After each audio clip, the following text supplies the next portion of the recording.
The hum of servers filled the glass room like an anxious heartbeat. 3:02 a.m. The red glow of error codes painted every surface in panic. Elias Monroe sat in the dark at the head of the long control table, his reflection scattered across 30 frozen monitors. His company's empire, Monroe Systems, was seconds away from collapse. And for the first time in 15 years, the man who built it couldn't fix it. Engineers whispered near the door, blaming, arguing, searching for someone to carry the weight of failure. Then came the voice that sliced through the static. "This isn't a playground, kid. Go get your mop."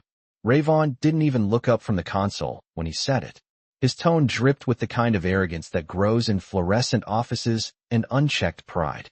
Everyone turned toward the boy standing in the doorway, thin frame, oversized hoodie, dark skin glinting under the alarm lights. Malik Johnson, the janitor's son. He held a mop handle like a flag he never asked to carry. Silence fell, thick and mean. Ray smirked. "We're in crisis mode, not career day.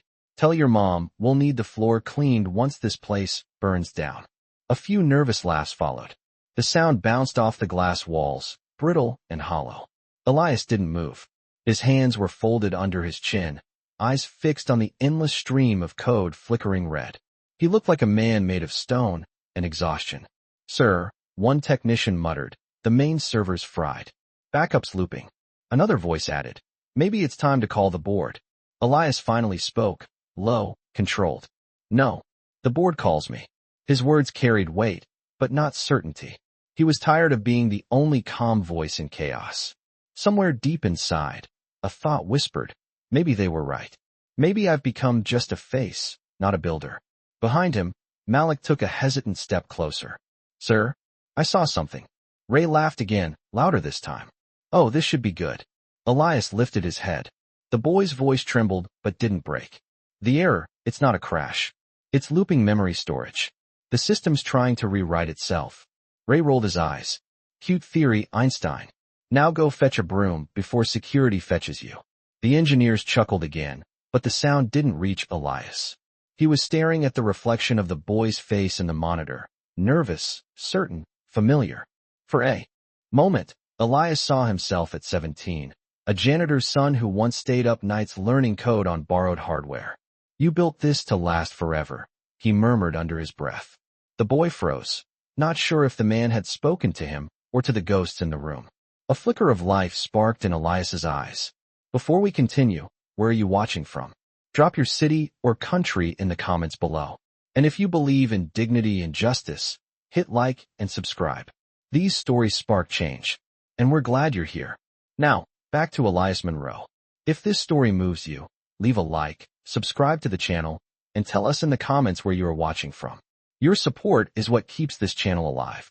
The hum grew louder, like the room itself was holding its breath. Ray leaned back, smug. This kid doesn't even know what he's talking about. Elias stood up slowly. Every head turned. His voice cut clean through the tension. "Let him speak." Ray's smile faded. "Sir, with all due respect," "Respect," Elias interrupted, "is earned when you listen, not when you laugh." The words dropped heavy, final. Malik swallowed hard and pointed at the main display. "That line there.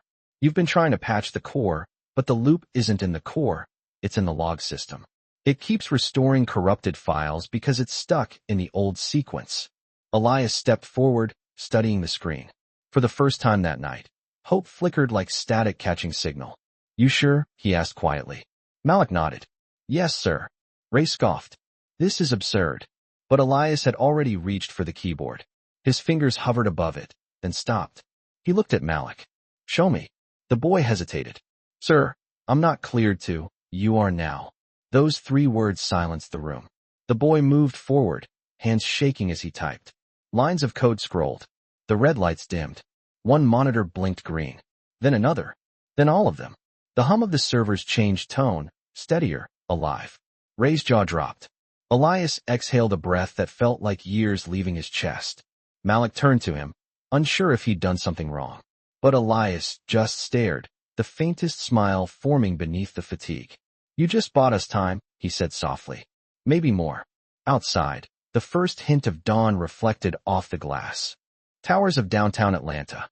Inside, A boy with calloused hands had done what a floor full of degrees couldn't. The CEO didn't clap. He didn't praise. He just looked at the boy and thought, this is what brilliance looks like when the world isn't watching. The night wasn't over, but something had already changed forever. The red emergency lights faded to a dull pulse. The storm outside the windows had slowed, but inside the glass command room, tension still hung heavy. Elias Monroe stood by the console, his reflection fractured in the flickering monitors. He didn't look like a CEO, no tailored suit, no boardroom posture, just a man in a black hoodie, sleeves pushed to his elbows, eyes carved deep from sleepless nights. Behind him, the city of Atlanta shimmered like a map of his choices, every light out there powered by a decision he once made. Yet tonight, all that brilliance felt like it belonged to someone else. His company's empire was running on borrowed time. He had built Monroe Systems from a garage and a dream, then coded its foundation line by line until it powered half the city's infrastructure.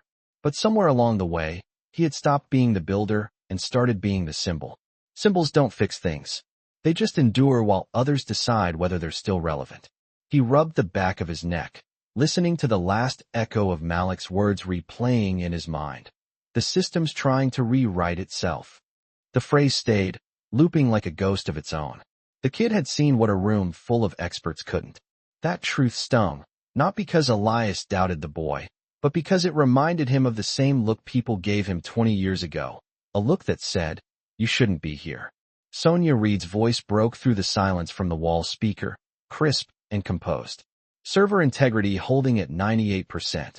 Emergency patch stable for now. For now, Elias repeated under his breath. He glanced toward the empty hallway. Ray Vaughn and his team had slunk out, red-faced and silent. Pride doesn't survive proof. The CEO exhaled, slow and weary, then looked at Malik still standing awkwardly near the door, mop in hand, as if waiting for permission to exist. What's your name again? Elias asked. Malik, sir. You know your way around code, Malik? A little, the boy said, cautious. I just watch videos. Mess around on my mom's old laptop. Nothing serious. Elias nodded once. Serious enough to save us. The boy blinked, not sure if he'd heard right. Elias turned back to the window, eyes tracing the skyline like he was searching for his younger self in it. He thought of the night he wrote his first program on a borrowed computer in his father's janitor closet, the hum of the vacuum cleaner masking the sound of his typing. That was the night he learned brilliance had no uniform. It just needed a chance to be seen. Behind him, Malik whispered, I didn't mean to interrupt. Elias shook his head. Sometimes interruption is exactly what's needed. The words came out softer than he expected. Sonia's voice returned. Would you like me to run diagnostics across the subsidiary servers? No, Elias replied. Let them rest. They've been running on arrogance too long. He moved to the central console, his hands hovering above the holographic interface. The light painted faint silver on his skin. Every keystroke he made was deliberate, slow, quiet, like a prayer written in binary. The system hummed, acknowledging its creator. On the side screen, a list of unresolved issues scrolled endlessly. Budget mismanagement, staff attrition, bias complaints, words that didn't belong in a tech report but had somehow become code variables in human behavior. Elias muttered, the real system crash wasn't in the servers. He pulled up an archived file, company history. Faces flashed across the glass. Engineers, executives, shareholders. So many of them had walked in like Ray, confident, dismissive, untouched by doubt. Elias felt the weight of their success stories pressing on him, all filtered through a lens that forgot where he came from. He closed the file. Malik watched him quietly. Sir, can I ask something? Go ahead. Why didn't you fire them earlier? They talked to you like. Malik stopped himself, but the question hung in the air. Elias smiled faintly, no anger in his eyes. Because I wanted them to prove me wrong. And tonight, they did. The boy frowned. That doesn't sound like a win. It is, Elias said. Because now I know who's building for the company, and who's just building their ego. Outside, thunder rolled low across the skyline. Elias pressed his palms against the desk, eyes distant. Do you know what happens when a system gets too confident? Malik shook his head. It forgets. The ones who built it. Elias turned, facing him fully now. My father cleaned offices like this one. He never touched the keyboards. but he built the foundation those men stood on. People like you and him, Malik, they keep everything upright. The day we forget that, we lose everything worth running. The boy's expression shifted, from fear to pride to something like belonging. Elias caught it, recognized it, and let it stay. Sonia's voice chimed again. Incoming call from the board, sir. Priority status. Elias didn't answer right away. He looked back at the glowing monitors, then at Malik. Not yet, he said. For once, they can wait. He turned the console off, plunging the room into a calm dim light. Only the faint hum of the servers filled the silence again. Go home, Malik. Get some rest. The boy hesitated. Will they fire me for coming in here? Elias's mouth curved into a rare, small smile. Not if I sign your badge tomorrow. Malik grinned, wide and disbelieving, before slipping out the door. When it closed, Elias stood alone again, watching his reflection fade in the glass. The red lights were gone now. Only blue, steady, alive. He whispered to the empty room. Maybe the system wasn't broken. Maybe we were. And as the city lights blinked beneath him, the CEO who once felt like a ghost in his own creation finally began to feel real again. Morning came without permission. By 6:45 a.m., the city outside the tower was already alive, traffic crawling, sunlight clawing through clouds. Inside Monroe Systems' executive floor, the glass still smelled like sleeplessness. The overnight chaos had left fingerprints on every surface. Elias Monroe hadn't gone home. He stood in the same black hoodie from the night before, collar damp from the weight of thinking. Coffee steamed untouched beside him, growing cold just to keep him company. He had been staring at the new system logs for nearly an hour, watching the green numbers stabilize across the network. Malik's patch had held. Against every expectation, the world hadn't ended. But silence didn't feel like peace. It felt like the pause before an explosion. The elevator chimed. Ravon stepped out with a file tucked under his arm, his expression a mixture of exhaustion and pride, as if pretending last night hadn't happened. Behind him came two board members, both polished in charcoal suits, voices sharp and clipped. Mr. Monroe, said Eleanor Statham, the chief financial officer. We heard there was a major outage. Why weren't we informed immediately? Elias didn't turn from the screens. Because I was fixing it. Her tone tightened. You? Personally. That's right. She exchanged a glance with Ray, who smirked faintly, sensing an opportunity. With respect, Ray began. It wasn't exactly him. We had. Elias finally turned, his gaze steady enough to shut the sentence in half. We had a solution, he said. And it worked. But how? Eleanor pressed. You told us the core was compromised. Elias didn't answer immediately. He weighed the truth like a coin in his hand. Then, a young intern spotted the error. Ray's mouth opened in protest, but Elias's tone left no room for edits. He saved the system. An intern. Eleanor repeated, incredulous. Who authorized him? Elias folded his arms. I did. The room went still. The quiet kind that feels like judgment. Eleanor adjusted her bracelet, the sound metallic and deliberate. We have protocols, Elias. Procedures. Liability risks. I'm aware, he interrupted, his voice a calm threat. The liability was losing everything. I took responsibility. From the corner, Ray tried again. With all due respect, sir, letting an untrained, Elias turned sharply. You mean someone uninvited? Ray faltered, the words caught between guilt and arrogance. That's not what It's exactly what you meant, Elias said. You saw a kid who didn't look like he belonged, and you shut him out before he even spoke. Eleanor stepped between them, measured and diplomatic. Let's keep this professional. Elias looked at her, then back at Ray. Professionalism is doing the job, not guarding the door. Sonia's voice echoed from the speaker system. Still online, still loyal.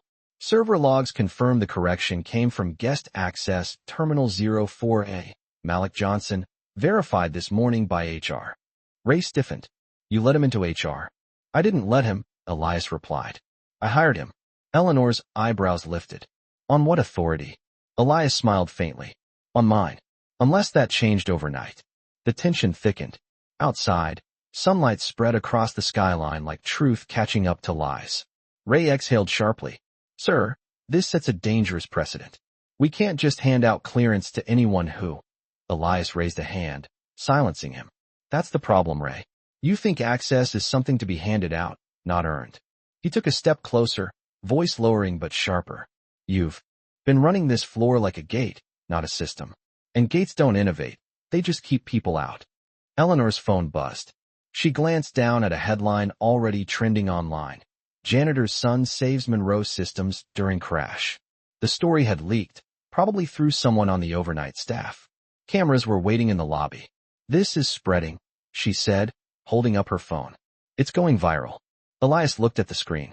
Malik's name was trending alongside his own. For the first time in years, Elias didn't feel fear at publicity, just clarity. Then let it spread. Ray paled. Sir, that makes us look incompetent. No, Elias said. It makes us look honest. He turned back to the windows. We've built this company on silence, polished floors, polite lies, and closed doors. Maybe it's time we build something else. His reflection shimmered against the glass. Older now, steadier. He tapped the intercom.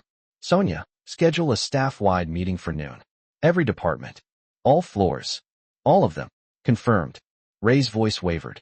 What are you planning? A reboot, Elias said simply. Not for the servers. For us. He walked past them toward the elevator, leaving the coffee untouched, the tension behind him. As the doors closed, he caught his own reflection, eyes red, jaw set. He whispered just loud enough for the walls to remember. We fix systems by fixing people first.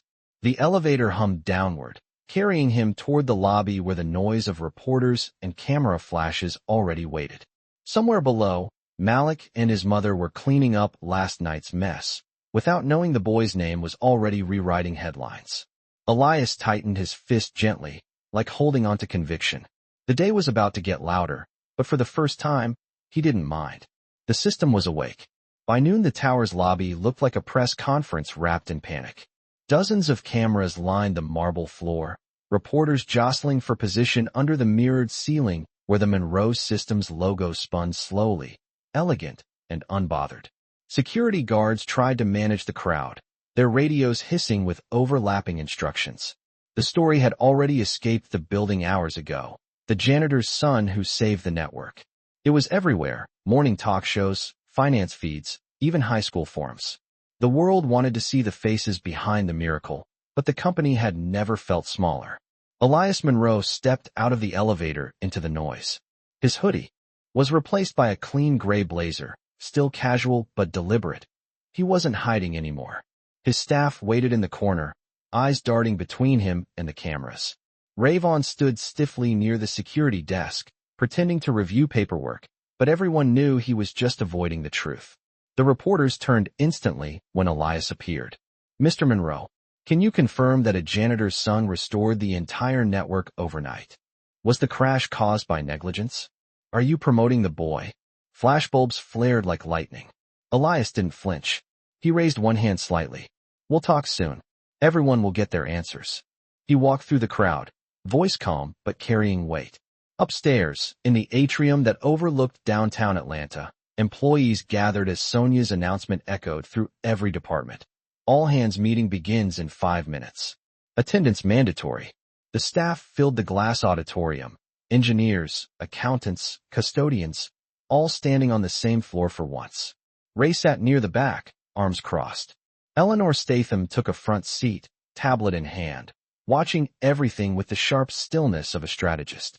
When Elias walked onto the raised platform, the room fell silent except for the hum of air conditioning. I know what you've all heard, he began, his voice steady. Yes, there was a system crash. Yes, it was serious. And yes, someone fixed it. A ripple moved through the crowd. Elias continued. But the real failure wasn't in our code.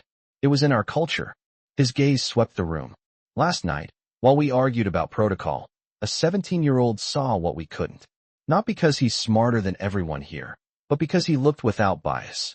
Because he hadn't learned to doubt his own mind. Ray shifted in his seat. Elias caught it, but didn't stop. Some of you think we dodged a bullet. I think we got a mirror. And it's time we look into it. Sonia's voice filled the brief silence, streaming the meeting live to all departments. Elias gestured toward the screen behind him where 2 photos appeared. One of Malik, small and grainy from a security camera, and another of the network map glowing fully restored. That's our hero, he said simply. And he doesn't have a degree. He doesn't have a badge. What he has is hunger, The kind we all had before titles made us comfortable. A murmur rippled through the crowd, pride mixed with discomfort. Eleanor spoke from the front. Ro, Elias, we all appreciate a good story, but this isn't about inspiration. We have investors asking how a child got into a restricted zone. Elias nodded. That's fair. He turned to the audience. It's a good question, so let me answer it clearly. He got in because someone held the door open. The crowd tensed. I did. Ray's face paled. Sir, that's a violation of what? Elias snapped, but his tone remained even. Of a rule that keeps smart people outside because they don't look the part? The room was silent. When I started this company, I wanted it to be a place where ideas mattered more than suits. Somewhere along the way, we forgot that. We built walls out of policies and called them professionalism. He stepped closer to the edge of the platform. That ends today. A young woman in the front row whispered, He's serious. Elias smiled faintly. You're right. I am. So here's what happens next. Monroe Systems will launch an internal initiative, open access. Every department will mentor 2 community students each quarter. No nepotism, no bias, just opportunity. We're going to find the next Malik before the world tells him he doesn't belong. The room buzzed, half in awe, half in fear. Ray stood abruptly. Sir, with all due respect, this isn't your decision alone. You'll need board approval. Elias turned toward him slowly. You're right. And they'll approve it when they realize they're standing in a building that almost collapsed because of their own blind spots. He paused, letting the silence weigh heavy. You can call that a threat, or you can call it leadership. The audience didn't move. Some faces glowed with admiration. Others hid behind skepticism. If this story moves you, leave a like, subscribe to the channel, and tell us in the comments where you are watching from. Your support is what keeps this channel alive. Elias looked around the room, softer now. We talk a lot about systems, about speed, security, structure. But no system survives if it forgets who it's built for. Last night reminded me why I started this. Not for profit, not for press, but for possibility. He looked up toward the glass balcony where he could see Malik and his mother standing nervously, unaware that the cameras had found them. This company belongs to everyone who believes in fixing what others call impossible. A few. Employees began to clap. Slow, hesitant, then louder. Even Eleanor allowed herself a nod. Only Ray remained seated, his expression unreadable. The applause rolled like thunder through the atrium, echoing off glass and steel. Elias didn't bask in it. He simply stood there, the light from the city catching in his eyes like morning finally understood. Somewhere deep in the system's core, another update cued itself. Automatic, unseen, unstoppable. The reboot had begun, and this time, it wasn't just the servers that would change. The applause faded into murmurs as the employees filtered out of the atrium, leaving only echoes of their footsteps and the hum of the ventilation system. Elias Monroe stayed on the stage, letting the silence settle. The speech was over, but the reckoning had just begun. From the far corner, Eleanor approached him with cautious composure. That was bold, she said, voice low. You'll have the board calling within the hour. Elias gave a small, dry smile. Good. It's time they picked up for once. She studied him, searching for a crack in his calm. You really think you can rebuild this place on speeches? He turned toward the glass walls, overlooking the skyline. Not speeches, he said. Standards. Eleanor nodded slowly, almost respectfully, before walking away. When she was gone, Rayvon lingered in the back of the room. His jaw was tight, his pride a weight he couldn't drop. He waited until everyone else had left before speaking. You humiliated me, he said flatly. Elias didn't look back. No, Ray. You did that yourself. Ray took a step forward. I've given this company everything. You're not the only one who built it. You're right, Elias said quietly. But you forgot what we built it for. Ray's tone sharpened. Don't turn this into some morality tale. You let an unqualified kid touch a billion-dollar system. Elias faced him now, voice calm but cutting. And that unqualified kid saved it. What does that make the rest of us? Ray's face flushed red. It makes you reckless. It makes me awake, Elias replied. Ray hesitated, realizing there was no winning this argument. Still, he couldn't stop himself. You think this little redemption act will save your image? The board won't stand for it. I'll make sure they know how unstable this decision is. Elias didn't blink. You already did. Check your email. Ray frowned, pulling out his phone. Hey, Moment later, the color drained from his face. You, Elias interrupted softly, I reassigned you. Effective immediately. You'll be leading a new program. Open Access Implementation, Pilot Branch. Ray's disbelief turned to anger. That's a demotion. No, Elias said. That's a test. Ray stared at him, caught between rage and disbelief. You can't force me to, you can refuse, Elias said, stepping closer, his voice lowering but steady. But then you'd prove exactly what last night exposed, that you'd rather quit than change. The silence between them was heavy, broken only by the faint hum of the building's servers rebooting somewhere below. Ray clenched his jaw. You'll regret this. Elias nodded once. Maybe, but I can live with regret. Can you live with what you did? Ray didn't answer. He turned and left, the sound of his footsteps sharp against the polished floor until the doors closed behind him. For the first time that day, Elias exhaled, long and slow. The room was empty again, but it felt different, like air finally moving after years of stillness. Sonia, he said aloud. The AI's voice answered instantly. Yes, sir. Open internal message draft. Ready. He began dictating. To all Monroe Systems employees. Effective immediately, the company will begin a full audit of promotion and hiring practices. We will identify every instance where talent was overlooked due to bias, assumption, or background. If you've been ignored, if your ideas were dismissed, step forward. You'll be heard. He paused. End draft. Saved, Sonia replied. Elias walked off the platform and down the empty aisle. Through the glass, he could see the reflection of the city, alive, chaotic, indifferent. For years, he had mistaken control for progress. Now he understood. Progress required letting go. His phone buzzed. A message from an unknown number. Sir, this is Malik. I saw the live stream. Everyone at school is talking about it. My mom's crying. She says thank you. Elias smiled faintly, then typed back. Tell her I should be the one thanking her. She raised the kind of son this world needs more of. He put the phone away, eyes distant but clear. Down in the lobby, reporters were still waiting. He could see the glow of cameras through the glass. His assistant's voice came through the intercom. Sir, press is asking if you'll make a statement. He hesitated, then said, let them wait a little longer. I've got something. Better than a statement. He walked to the elevator, pressed the button, and descended to the lower levels, the operations floor, where the Real work lived. Engineers looked up in surprise as he entered, not used to seeing the CEO among cables and servers. Morning, he said, voice even. Let's take a look at what went wrong last night. A young engineer spoke up nervously. Sir, we already fixed it. Elias shook his head. The code, yes. The cause, no. He knelt beside a rack of processors, eyes tracing the humming lights. Systems don't crash from bad code alone. They crash from bad assumptions. Let's start rewriting those. The team exchanged glances, unsure if he was speaking metaphorically or literally. He didn't clarify. And one more thing, he added. When Malik Johnson arrives tomorrow, he's not an intern. He's part of this team. Treat him that way. Someone at the back whispered, he's serious? Another replied, dead serious. Elias rose, brushing dust from his sleeves. If this story moves you, leave a like, subscribe to the channel, and tell us in the comments where you are watching from. Your support is what keeps this channel alive. The room stayed silent as he walked out, the words echoing softly behind him. Somewhere deep in the server core, another light flickered green.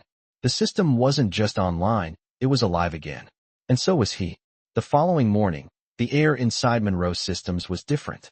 The tension that had ruled the building for years had cracked, replaced by something raw. Curiosity, maybe even hope. The staff gathered in small circles, whispering about new protocols, about Malik Johnson, about what the CEO had said. For the first time, it wasn't fear keeping them quiet. It was uncertainty about how to act when the rules no longer protected indifference. On the 47th floor, Elias Monroe stood in his office overlooking the city, the blinds half open, the light cutting across his desk like stripes of judgment. He had been awake since 4, going through old personnel files. He read names of employees who had resigned, people who were passed over, complaints that were buried under the phrase, not a good cultural fit. He scrolled until his fingers stopped on a name, Lamar Davis, software engineer, resigned 2021. The note beside it read, performance issues. Didn't align with team standards. Elias remembered Lamar. Brilliant, young, quiet, and black. The memory tightened his chest. He had believed Ray's evaluation back then. He'd let it slide. Now he saw it for what it was. A pattern. A mirror. Sonia, he said, voice rough with lack of sleep. Pull archived exit interviews from the last 3 years. Confirmed, she replied. Displaying now. The wall filled with faces and transcripts, hundreds of them. Elias read in silence. Didn't feel seen. Was told to tone down. Didn't fit the culture. Each line was a wound disguised as policy. He sat back in his chair, eyes unfocused. He wasn't angry at Ray anymore. Anger was easy. This was heavier. Accountability. He opened a blank message and began typing to the board. Effective immediately, I am initiating a full cultural audit of Monroe Systems. Transparency begins at the top. If you have concerns, objections, or fears, send them directly to me. The era of silence is over. He hit send before he could talk himself out of it. Downstairs, Malik arrived at the operations floor, a badge clipped awkwardly to his hoodie. The team stared, unsure whether to treat him like a symbol or a kid. He waved shyly, his voice cracking. Morning. A few nodded back. One engineer, a middle-aged woman named Tessa, smiled genuinely. You must be the loop whisperer. Malik blushed. Guess so. Good, she said. We could use a few more around here. Across the building, Ray was in a different kind of meeting. Eleanor sat at the head of the long glass table, reading from her tablet. Ray, the board's concerned. The press coverage is relentless. They're calling this the Monroe Miracle. Ray scoffed. Miracle? It was a kid pressing a lucky key. It was leadership, Eleanor corrected. And now it's brand currency. Ray stared at her, disbelief etched on his face. You're siding with him. I'm siding with survival, she said flatly. The public loves a redemption story. You might consider being part of it. Ray leaned back, the weight of his demotion heavy. He's rewriting the company in his own image. Good, Eleanor said. Maybe this time it'll have one. While she left him stewing, Elias descended to the lower levels again. The server rooms were colder today, the air cleaner, the hum steadier. Malik was there, crouched near a control panel, fingers moving fast. Elias watched quietly for a moment before speaking. You don't waste time. Malik startled, almost bumping his head. Sir, I didn't think you'd be down here again. This is where things get built, Elias said. Where else would I be? Malik smiled sheepishly. Just checking system stability. Thought I could optimize the storage pipeline. Elias crouched beside him. Show me. The boy pointed to a line of code, explaining his logic in halting phrases, but his understanding was sharp. Elias nodded, genuinely impressed. You're right. That adjustment would reduce latency by 12%. Malik blinked. Seriously? Seriously. The boy grinned. Guess I'm not just the janitor's kid anymore. Elias chuckled softly. You never were. The world just took too long to notice. The moment hung there, small but powerful, the kind that redefines 2 lives without either realizing it. Then Sonia's voice filled the room. Incoming message from media relations. Major outlets requesting CEO statement. They want the boy present. Malik froze. I'm not. I can't. Elias raised a hand.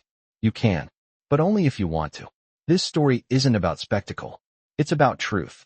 Malik hesitated. People will say I got lucky. Elias smiled.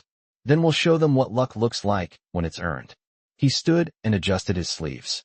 Press conference in an hour. I'll meet you downstairs. Malik nodded, heart pounding. As Elias left, Sonia's voice followed him through the corridor. Sir, are you ready for the scrutiny this will bring? No, he said, but I'm ready for the change. The elevator doors slid open, and his reflection stared back. Older, steadier, no longer hiding behind purpose but carrying it. If this story moves you, leave a like, subscribe to the channel, and tell us in the comments where you are watching from. Your support is what keeps this channel alive. He smiled faintly as the doors closed, descending into the noise of what awaited below. Outside, reporters were already gathering again, their cameras aimed at the entrance. The janitor's son and the CEO were about to step into the same frame, and for once, it wouldn't be a headline born of scandal, but of recognition. Somewhere deep within the system, new code compiled itself, rewriting not just software, but legacy. The press conference began under a storm of flashing lights. Reporters crowded the lobby as microphones extended like spears across the barricade. The company's logo shimmered above the podium, rebuilt overnight with new light. Monroe Systems reborn. Cameras focused on Elias Monroe as he stepped into view, followed by a figure half his size. Malik Johnson. The boy's hands trembled slightly, but his chin was lifted. His mother stood in the background, eyes wide with pride and disbelief. Elias adjusted the microphone, his voice low but steady. Good morning. You already know what happened. Our network crashed. It was a serious failure, but what mattered most wasn't the outage. It was who fixed it. Murmurs rippled through the crowd. He gestured toward Malik. This young man saw what a floor of professionals missed. Not because he's lucky, because he looked closer, because he believed his voice mattered, even when others told him it didn't. Malik froze as every camera turned to him. Elias placed a reassuring hand on his shoulder. We call this company Monroe Systems, but for too long, we've acted like we were building code. The truth is, we're building people. Malik reminded me of that. Reporters shouted questions. Will he be employed permanently? How are you compensating him? Is this a publicity stunt? Elias met their noise with calm authority. No stunt. No charity. Just justice. His voice echoed through the marble lobby. As of today, Malik Johnson is officially part of our innovation team. His internship starts with full pay, mentorship, and access to the same tools that built this company. If you want to call that charity, fine. I call it correction. Flashbulbs exploded. Malik's mother pressed her hand to her chest, tears spilling freely. Malik whispered, Sir, I don't know what to say. Elias smiled. Then don't. Let your work speak. A reporter yelled, Mr. Monroe, are you suggesting the company was biased? Elias didn't hesitate. I'm not suggesting. I'm admitting. The crowd went silent. We built walls out of habits, out of assumptions, and those walls kept out brilliance. That ends today. A pause stretched long and heavy. Starting now, Monroe Systems will establish open training programs across the city. Free access, free mentorship, real opportunity. Another question pierced the quiet. And your board? Are they aligned with this? Elias's eyes hardened slightly. They will be. Because leadership isn't about permission, it's about responsibility. The tension cracked into applause. Some clapped out of belief, others out of shock. But in that moment, the noise didn't matter. What mattered was the look between a CEO and a boy who had rewritten what belonging meant. Elias leaned toward the microphone one last time. If this story moves you, leave a like, subscribe to the channel, and tell us in the comments where you are watching from. Your support is what keeps this channel alive. The crowd laughed softly at his tone, thinking it was a light-hearted closer, but his words carried weight beyond the stage. When the cameras finally dimmed and the questions faded, Elias turned to Malik and his mother. You did more than fix a network, he said quietly. You fixed perspective. Malik's mom wiped her eyes. You gave him a chance. Elias shook his head. He earned it. I just stopped getting in the way. Outside, thunder rolled across the Atlanta skyline. Inside, something brighter had taken its place. The conference was over, but the real story, the one about rebuilding a company and a conscience, was just beginning. By late afternoon, the storm had passed, leaving the city rinsed and quiet. The chaos of the press conference faded into a strange calm across Monroe Systems. Employees moved differently through the halls, slower, watching each other, unsure whether they were walking into a new era or an experiment. Upstairs, in the executive lounge, the board had gathered around the long table, tension thick as static. Eleanor Statham sat at the head, phone lighting up every few seconds with messages from investors. Rayvon stood by the window, arms crossed, jaw locked. And at the opposite end, Elias Monroe entered without ceremony, his presence enough to silence the room. You've seen the news, he began. You've read the comments. I won't repeat them. What I will say is that this company just got more attention in 12 hours than it has in 12 years. Ray shot back. Attention isn't profit. Elias met his stare. Neither is arrogance. Eleanor leaned forward, voice measured. Elias, the board is divided. Some think this is progress. Others think you've turned our company into a social movement. Maybe both can exist, Elias said. Because the people buying our products care about who builds them. We sell trust, not software. A few heads nodded reluctantly. Ray slammed a folder on the table. You think you can run a corporation on idealism? Elias's voice didn't rise. No, I'm running it on truth. Idealism is pretending bias doesn't cost us money. He looked around the room, catching every eye. You all saw what happened last night. The system failed because our people stopped questioning each other. They stopped listening. They stopped believing talent could come from anywhere. That's not just unethical. It's unprofitable. Eleanor folded her hands, the faintest smile breaking through. You're not wrong. Our brand sentiment rose 20% in 12 hours. Ray muttered, off a janitor's son. Elias turned sharply. Off a genius. The room froze. We'll lose clients if we look weak, Ray argued. We'll lose our soul if we don't change, Elias countered. Eleanor interjected before it turned into a fight. Enough. We can't undo what's already viral. The question now is direction. Elias nodded. Then here's mine. We expand open access across every division. Scholarships, mentorships, real entry points. And every manager will undergo equity certification. That includes you, Ray. Ray scoffed. You're forcing this. I'm leading it. The silence that followed was fractured by the rain tapping gently on the windows. Eleanor looked at the faces around her, reading the tide. One by one, reluctant nods appeared. Motion carried, she said finally. Ray stared, stunned. You're serious. Elias straightened. Dead serious. He turned toward the glass wall, watching the reflection of the city below. For years, we sold technology that connected the world. But connection means nothing if the people behind it stay disconnected. Eleanor's voice softened. So what happens now? Elias answered without turning. Now we rebuild, inside out. The meeting adjourned quietly. Ray left first, shoulders tense, eyes dark. Eleanor lingered behind, watching Elias for a moment before saying, You just changed the company. Elias smiled faintly. No, a boy did. I'm just keeping up. When she left, he stood alone by the window. Down below, Malik and his mother were stepping out of a taxi, holding visitor passes. The sight pulled a rare warmth from his chest. If this story moves you, leave a like, subscribe to the channel, and tell us in the comments where you are watching from. Your support is what keeps this channel alive. He turned back to his desk, the city lights beginning to bloom outside. The reboot was complete, but it wasn't just the servers humming back to life. It was conscience, it was culture, and for the first time in a long time, it was hope. Weeks later, Monroe Systems no longer felt like the same company. The walls that once echoed with quiet competition now carried the rhythm of collaboration. Desks were rearranged, doors left open. Names once ignored now spoken with respect. Malik Johnson sat at a workstation on the operations floor, headphones around his neck, tapping out code with the same confidence that had once been mistaken for audacity. Across from him, engineers twice his age watched, learning something they didn't know they'd forgotten: humility. Upstairs, Elias Monroe walked the halls without an entourage. Employees greeted him with nods that carried genuine trust, not fear. Change hadn't been easy, it never was, but it was real. He stopped by the glass wall overlooking the city, the same view that had once made him feel isolated. Now it looked different. Alive. Shared. Behind him, Sonia's voice broke the silence. Final system audit complete.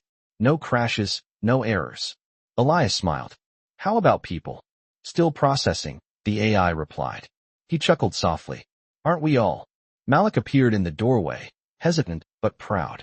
Sir? They're ready for you downstairs. Elias nodded.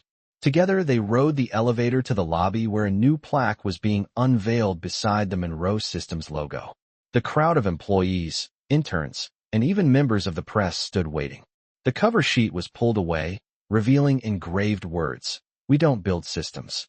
We build people. Applause filled the atrium, warm and sustained. Elias stepped forward to speak, his voice low but clear. This isn't about one night or one mistake. It's about what happens when we finally listen. When we choose inclusion over assumption. He turned to Malik. When we open the door and realize talent has been waiting outside all along. Malik's eyes shone with pride, his mother wiping quiet tears in the front row. If this story moves you, leave a like, subscribe to the channel, and tell us in the comments where you are watching from. Your support is what keeps this channel alive. The crowd laughed softly at the familiar line, but Elias continued, sincerity anchoring his tone. I didn't raise my voice to be heard. I raised the standard. The applause grew louder, echoing off the marble and glass until it felt like the entire building was breathing again. Outside, the city lights reflected in the windows, 1,000 tiny signals pulsing in rhythm, proof that a system, once broken, could learn to heal itself. And as the last light of evening stretched across the skyline, Elias looked up and whispered to no one in particular, "We're finally online."